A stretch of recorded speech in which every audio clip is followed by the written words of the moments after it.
Isang magandang araw sa inyong lahat mga kumare. Magluluto tayo ngayon ng napakasarap na ulam. Siyempre, basta mga kumare at mga mami, marunong sa kusina yan. Una kong ginawa ay ginisa ko muna ang aking bawang sa butter. Pinapa-golden brown ko siya. Yan ang kasi ang pinakagusto ko na medyo golden na yung ating bawang bago ilagay ang ating sibuyas. Pagkatapos niyan ay halo-haloin naman ang nilagay ko na ang aking sibuyas. Yung ating hipon ngayon ay maglagay ako dito ng beans.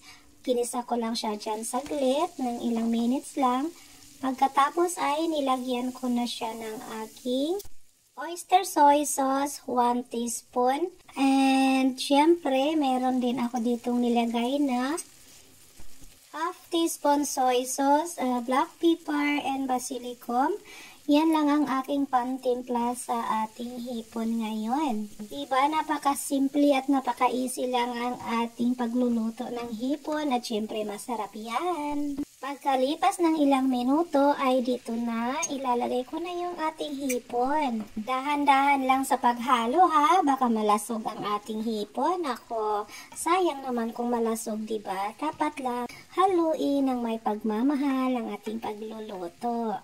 Nagdagdag nga pala ako dito ng pangtimpla ng isang seasoning. Alam nyo na siguro kung anong seasoning ito, diba? Siyempre, ang lalong nagpapasarap ay ang magic sarap. Pagkalipas ng ilang minuto, ayan, namula-mula na ang ating hipon at nilagyan ko siya ng citron. Pwede nyo ding lagyan ng kalamansi yan kung wala kayong citron. Same lang naman din yan. Naglagay na din ako dito ng paprika, yung green, at hiniwa ko siya ng maninipis para naman medyo may kulay yung ating hipon, diba? So, optional lang yan. Pero mas maganda sana kung red or yellow, pero wala ako niyan eh. So, green na lang ang ginamit ko. So, nasa sa inyo na kung maglagay din kayo or hindi. Pagkalipas ng ilang taon, joke lang, ayan, luto ng ating hipon, mga kamaring LK.